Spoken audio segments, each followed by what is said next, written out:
So today we're going to be making a faux pie. I think I have everything I need. We're crafting upstairs today and I'm exhausted and I just don't feel like trekking everything down to the basement and lugging it back up. So I'm just going to craft here today. Plus I want to keep an eye on these as they cure. They are going to need to sit for 24 hours before I can actually finish embellishing them. So right now I'm just going to attempt to make the crust and the filling. It won't look like much, but it is the foundation of the pie. You will need plaster of Paris, water, and air dry clay.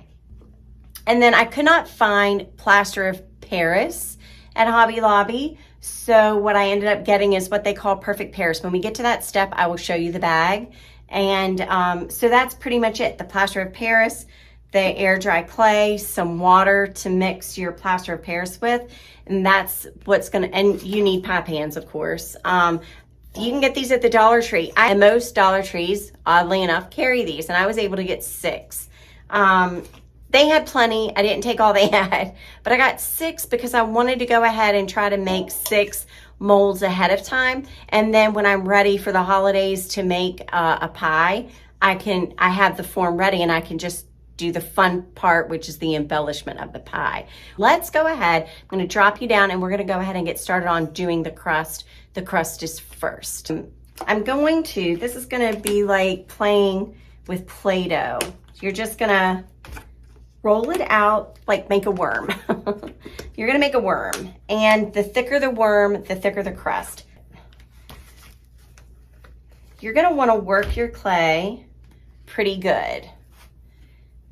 And I actually have more of this downstairs, so what I'm gonna do is probably take my ring off. That would be a good idea. I'm just gonna work it in my hands to warm it up a little bit.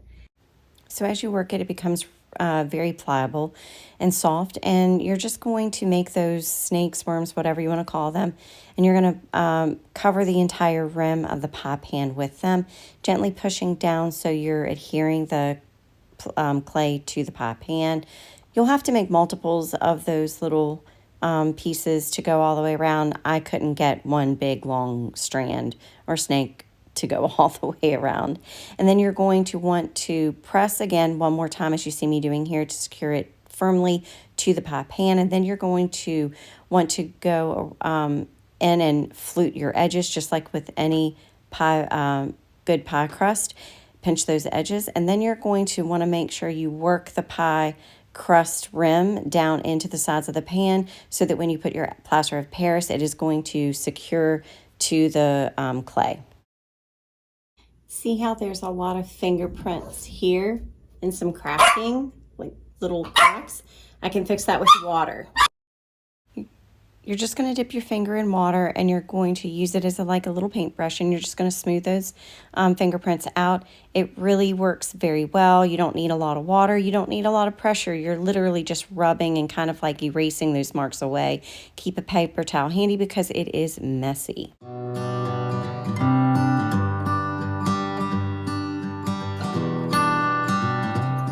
So now that the pies are, the crust is done, I'm going to mix 2 parts plaster to 1 part water.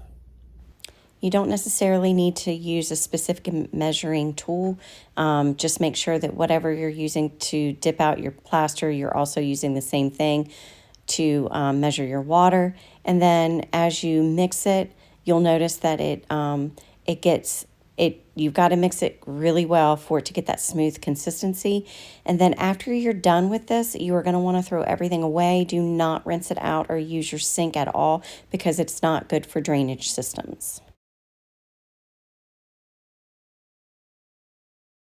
So this is what I got, and it says it on the back, 2 parts plaster to 1 part water. As you can see, it's still curing. See the difference in color here? I need to let it sit for a few more hours. And in all, I let it set for a little bit over 24 hours before it was completely cooled. Cured. Then I just went in with my acrylic paints and pick a color that speaks to you, that says crust color. I use a mixture of colors sometimes, so it's really personal preference. And then you just paint your crust, and then you'll go in and do a base color of your filling. Here I'm showing you how I did my pumpkin one, and I started off with kind of a burnt orange color. I think it was called spiced pumpkin folk art. And then this is what it looks like after applying the paint, and then a lot of coffee grunge. I mean, layers and layers and layers of coffee grunge. But you can see that it gives it that really good crusted look. I'm touching it up in just one spot where you could see that orange come through. The less orange or the less coffee grunge you put, the more pumpkin-like it looks. I wanted to go for a pecan base, so that's what that particular pie was. And here I'm just showing you how I'm putting the coffee grunge on the pie crust alone, just so you can see how it gives it that baked look. And then this is one of the ones that I will use filling for. And for this particular pie, the filling that I chose to go for is dried apples. I wanted an apple pie, so I ordered some dried apples. These are actually edible apples, but you can craft with dried apples and dried fruits and citrus things, so I'm layering it. I did try to adhere them with super glue or Gorilla Glue. That didn't fare well. Then I tried Mod Podge. That seemed to work better. And I'm just layering the apples. And then the pie crust lattice part is the same process as you would any actual lattice pie. I didn't film that. I kind of lost some of that and I got busy, so I'm sorry about that. And then this is how I embellish the pecan pie. I just added pecans to the top. Yes, you can use real nuts. You just have to seal them, and you can seal them with Mod Podge, which is what I'm doing. I adhered them with Mod Podge. I sealed it with Mod Podge, and then I go back over it one final time with coffee grunge just to make sure that that sealant of Mod Podge doesn't, because it'll seal and look opaque. I wanted it to look more realistic, so I went back over it with one final coat of the coffee grunge, and that's how I finished that particular pie.